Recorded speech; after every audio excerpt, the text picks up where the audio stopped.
Price God. ஆண்டவர் இயேசு கிறிஸ்து நாமத்தினாலே வாழ்த்துக்கள். ஒரு வசனத்தை வாசிக்கிறேன். மத்தேயு சுவிசேஷம் 20ஆம் அதிகாரம் வசனம் 20 வாசிக்கிறேன். செபதேயின் குமாரனுடைய தாய் தன் குமாரோடு கூட அவரிடத்தில் வந்து அவரை பணிந்து கொண்டு உம்மிடத்தில் ஒரு விண்ணப்பம் பண்ண வேண்டும் என்று சொல்லி கேட்டுக்கொண்டார். இங்கே ஒரு அருமையான தாயார் தன் 2 குமார்களாகிய யோவானையும் யாக்கோபையும் அழைத்து வந்து ஆண்டவராகிய இயேசுவிடத்தில் ஒரு விண்ணப்பத்தை வைக்கிறார்கள். அது என்ன விண்ணப்பம் என்று சொன்னால், தன்னுடைய 2 பிள்ளைகளும் பிதாவுடைய வலது பார்சத்தில் ஒருவனும் இடது பார்சத்தில் ஒருவனுமாக உட்கார்ந்திருக்க நீர் அனுக்கிரகம் பண்ண வேண்டும் என்று சொல்லி இவங்க கேட்குறாங்க. அப்போது ஆண்டவராகிய சொல்கிறார், நீ கேட்கிறது இன்னதென்று அறியாது இருக்கிறாய், நீ கேட்கிறது உனக்கே என்னன்னு தெரியல என்று சொல்லி ஆண்டவராகிய இயேசு கிறிஸ்து அதற்கு பதில் கொடுக்கிறதை பார்க்கிறோம். விண்ணப்பம் வைத்தால் ஆண்டவராக இயேசுவோ அதை நிராகரித்தார். விண்ணப்பம் வைத்தார்கள், ஆண்டவராக இயேசுவோ அதை குறித்து பதில் எஸ் ஆர் நோ அப்படி சொல்லாமல், நீங்கள் சொன்னது உங்களுக்கு கேட்கவே தெரியல, ஜெபிக்கவே தெரியல என்பது போல ஆண்டவராக இயேசு அதை நிராகரித்து விட்டதை நாம் இங்கே பார்க்கிறோம். நீங்கள் கேட்டுக்கொள்வது என்னதென்று உங்களுக்கே தெரியவில்லை, உங்களுக்கே புரியவில்லை என்று சொல்லுகிறார். எதற்காக ஜெபிக்க வேண்டும், எதற்காக விண்ணப்பம் பண்ண வேண்டும், எதை இடத்துல கேட்க வேண்டும் என்று உங்களுக்கு கொஞ்சம் கூட தெரியல என்று சொல்லி அந்த தாயாரிடத்தில் கேட்கிறார். அந்த தாயாருக்கு என்ன ஒரு ஆசைன்னு சொன்னால், தன் 2 பிள்ளைகளையும் ஒரு செட்டில்மெண்ட் பண்ணிடலாம். தன் 2 பிள்ளைகளையும் பிதாவோட வலபார்சத்தில் ஒருவன் யாக்கோபையும் இன்னொரு பக்கம் யோவானையும் அமர வைத்து விட்டால் இவருடைய வேலை தீர்ந்துடும் என்று சொல்லி மிக நெருக்கமாக ஆண்டவரிடத்தில் போய் அதை கேட்குறாங்க. அதை கேட்கிற பொழுது ஆண்டவராக இயேசுவோ எது கேட்க வேண்டும், எது கேட்கக்கூடாது, ஜெபம் என்றால் என்ன, விண்ணப்பம் என்றால் என்ன, எதை கேட்பது என்று உங்களுக்கு தெரியலை என்று சொல்கிறார். என்ன ஜெப விண்ணப்பம்? பிதாவுடைய வலது பார்சத்தில் ஒருவன் அமர்ந்திருக்க வேண்டும், இடது பார்சத்தில் ஒருவன் உட்கார்ந்திருக்க வேண்டும். இதுதான் அவருடைய விண்ணப்பமாக இருந்தது. ஆனால் இங்கே நீங்கள் ஜெபிப்பது உங்களுக்கே தெரியலையே என்று சொல்லி ஆண்டவராக இயேசு சொல்லுகிறதை நாம் இங்கே பார்க்கிறோம். நீ கேட்கிறது ஜெபமே கிடையாது. நீ உன்னுடைய பதவியை விரும்புகிறாய், உன்னுடைய பொசிஷனை விரும்புகிற, நீ ஒரு இடத்துல மேலே வந்து உட்கார வேண்டும் என்று விரும்புகிறாய், பிதாவோட வலது பார்சத்தில் வச்சிருந்தால் எந்த பிரச்சனையும் இல்லை என்று சொல்லி ஒரு சேஃப்டி ஜோன் அங்கே வந்து நீ விரும்புகிற ஒரு பாதுகாப்பான இடத்துக்காக நீ உன் பிள்ளைகளை தேடிக்கொண்டு வந்து அமர வைத்து விடுகிறாய். ஆகவே உன் விண்ணப்பம் அதுவாக இருக்கிறது. அது மட்டும் இல்லாமல் ஆண்டவராக இயேசு இதெல்லாம் சொல்கிறதுக்கு முன்பதாக 19ஆம் அதிகாரத்தில் ஒரு பிரசங்கத்தை பண்ணுகிறார். ஒருவன் வீட்டையாவது பிள்ளைகளையாவது தாயாவது தகப்பனாவது விட்டு விட்டு வர வேண்டும் என்று சொல்லி ஆண்டவர் உபதேசத்தை பண்ணுகிறார். உபதேசம் பண்ணுகிற பொழுது அதை எல்லோரும் ஆம் என்று ஆமோதிக்கிறார்கள். ஆனால் இங்கே இந்த 2 பேரும் மார்க்கில் வாசிக்கிற பொழுது அந்த 2 பேரும் விண்ணப்பம் பண்ணது போல சொல்லப்படுகிறது. மத்தேயுல வாசிக்கிற பொழுது தன் தாயார் விண்ணப்பம் பண்ணது போல சொல்லப்படுகிறது. ஆக 2க்கு 2 பார்வை உண்டு, ஆனால் 2ம் ஒரே பேசஞ்சு தான். ஆகவே இவர்கள் கேட்கிற கேள்வி, கேட்கிற விண்ணப்பம் தவறானதாக இங்கே இயேசு கொடுப்பிருக்கிறதை நாம் இங்கே பார்க்கிறோம். இன்வேலிடு, அது ஜபமே கிடையாது. நீ எதை கேட்குற, ஏன்னா எல்லாத்தையும் விட்டுட்டு வா என்று சொல்லி இயேசு பிரசங்கம் பண்ணார் 19ஆம் அதிகாரத்தில். அதை கேட்ட சீஷர்கள், அதை கேட்ட தாய், அந்த விட்டு விட்டு வர வேண்டும், தேவனுக்காய் உழைக்க வேண்டும், ஊழியம் செய்ய வேண்டும் என்கிற காரியத்தை விட்டுவிட்டு இவர்கள் ஒரு பொசிஷனை நோக்கி எனக்கு அந்த இடம் வேண்டும் என்று சொல்கிறார்கள். இன்னும் மார்க்கில் வாசிக்கிற பொழுது நான் உங்ககிட்ட ஒன்று விண்ணப்பம் பண்ண போகிறோம், அதை நீங்கள் எங்களுக்கு செய்ய வேண்டும் என்று கண்டிஷன் போடுகிறாங்க. நீங்கள் செய்ய வேண்டும் என்று சொல்லி. நாம் விண்ணப்பம் என்பது பெட்டிஷன், அவ்வளோதான். அந்த பெட்டிஷனை கொடுக்கறது நம்முடைய வேலை. அங்கே கீழே சைன் போட்டு ஓகேன்னு போடுறது ஆண்டவர் இயேசு கிறிஸ்து வேலையாக இருக்கிறது. செஞ்சுதான் ஆகணும், எந்த ஒரு கட்டாயம் கிடையாது.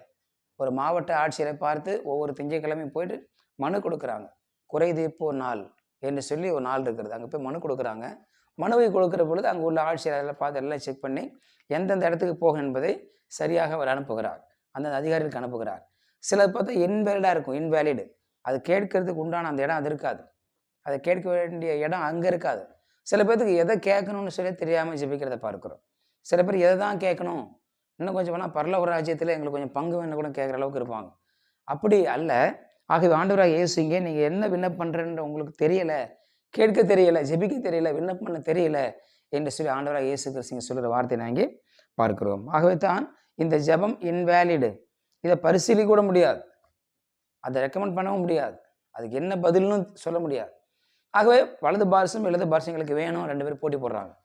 ஆனால் பிதாவுடைய வலது பார்சம் வீற்றிருப்பது ஆண்டவராக இயேசுன்னு நமக்கு தெரியும். காரணம், ஸ்தேவான் மரித்த பொழுது பிதாவுடைய வலது பார்சத்தில் இருக்கிற இயேசு எழுந்து நின்றார். அப்போ வலது பார்சத்தில் இருப்பதற்கு ஒரு ஏற்கனவே ஆயத்தமாயிட்டார். பிதா தன்னுடைய மகனைத்தான் வைக்கிறார், தன் குமாரனைத்தான் வைக்கிறார். அது அவருக்கு தெரியும். ஆனாலும் இவர் அந்த இடத்துக்கே போட்டி போடுவதை பார்க்கிறோம். அந்த இடத்துக்கே வரணும்னு சொல்லி விரும்புகிறதை நாம் இங்கே பார்க்கிறோம். ஆகவே ஜெபத்தில் நாம் எதை கேட்பது? விண்ணப்பம் என்றால் என்ன? ஜெபம் என்றால் என்ன? எதை கேட்கணும்? அவருடைய சித்தப்படி செய்வதற்கு எதை கேட்கணும்?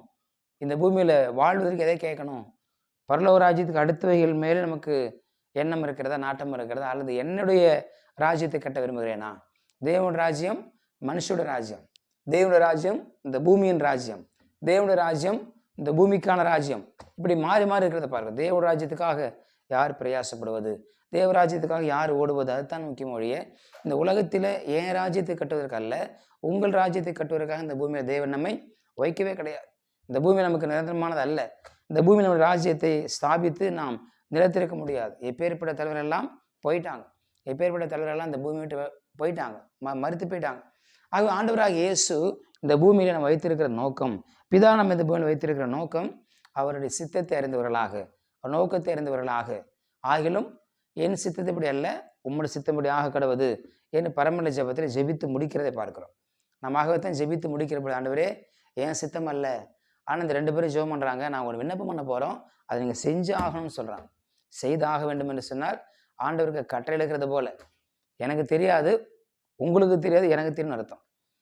ஆண்டவருக்கே தெரியாத அந்த விஷயம், ஆனால் எனக்கு தெரியும் என் வாழ்க்கை, எனக்கு தெரியும் என் பிள்ளைகள் வாழ்க்கை, எனக்கு தெரியும் என் குடும்பத்து வாழ்க்கை, நீங்கள் செஞ்சுதான் ஆகணும் என்பது போல கேட்கிறாங்க. ஆண்டவர் அந்த ஜெபத்தை நிராகரித்தார். உங்களை ஜெபிக்கவே தெரியல, கேட்கவே தெரியல, என்கிட்ட என்ன கேட்கணும் என்பது உங்களுக்கு தெரியல அப்படின்றார். யாருக்கு என்ன கேட்கணும் என்கிற அந்த ஞானம் இல்லாத இருக்கிற நிலையை பார்க்கிறோம்.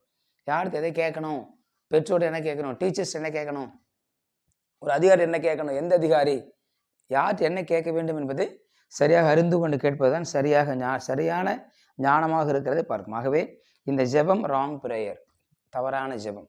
இன்னைக்கு நம்ம அப்படிப்பட்ட தவறான ஜெபத்தை செய்வோம் என்று சொன்னால் நம்ம ஆண்டவரிடத்தில் கேட்க வேண்டும், ஜெபிக்க கற்றுத்தாரும். சீஷர்ல போய் கேட்டாங்க, ஆண்டவர் ஜெபிக்க கற்றுத்தாரும். ஆண்டவராக இயேசு ஜெபத்தின் மாதிரி சொல்லி கொடுத்தார், அது ஜெபத்தின் மாதிரிபடியாக பண்ணுங்கன்னு சொல்லி கற்றுக் கொடுத்தார். இன்னைக்கு நாம் ஜெபிக்க கற்றுக்கொள்ள வேண்டும். எதை குறித்து நாம் ஜெபிக்கிறோம், எதற்காக நேரம் செலவு பண்ணுகிறோம், எதற்காக வேண்டுதல் பண்ணுகிறோம், எதற்காக நாம் பிரயாசப்படுகிறோம், எதற்காக நம்முடைய நேரம் போகிறது, எதற்காக பண செலவை செய்கிறோம், எவ்வளோ பணம் எதுக்கு செய்கிறோம், தேவ ராஜ்யத்துக்கு எவ்வளோ பணத்தை செலவு செய்கிறோம், தேவனுடைய வீடு கட்ட எவ்வளோ பணம் செலவு செய்கிறோம், நம்முடைய ராஜ்யத்துக்கு எவ்வளோ செலவு செய்கிறோம் என்பதை நாம் ஆராய்ந்து பார்க்க வேண்டும். ஆகவே நாம் விண்ணப்பம் பண்ணுவதும் ஜெபிப்பதும் கேட்பதும் சரியாக இருக்க வேண்டும். தேவன் அவைகளை தான் விரும்புகிறார். ஆகவே நாம் சரியான கேட்க பழகிக்கொள்ளவும். கர்த்தர் நம்மை ஆசீர்வதிப்பார். ஜெபிக்கலாம். பரிசுத்தபிதாவே, நாளுக்காய் ஸ்தோத்திரம். நாங்கள் ஜெபிக்க கற்றுக் கொடுப்பீராக. ஜெபத்தை குறித்து எங்களுக்கு ஒரு நல்ல அறிவை தரும்படியாக ஜெபிக்கிறோம். என்னதை கேட்க வேண்டும் என்று சொல்லி எங்களுக்கு ஞானத்தை கொடுப்பீராக. உங்களுடைய சித்தத்தை அறிந்து நாங்கள் ஜெபிக்க, உங்களுடைய சித்தத்தை புரிந்து கொண்டு ஜெபிக்க ஆண்டு கிருபை செய்யும்படியாக ஜெபிக்கிறோம். உங்களுடைய கிருபையின் கரத்தில் தாழ்த்தி ஒப்புற இயேசு நாமத்தில் ஜெபிக்கிறோம் நல்ல பிதாவே. ஆமேன், ஆமேன். You will be succeeded.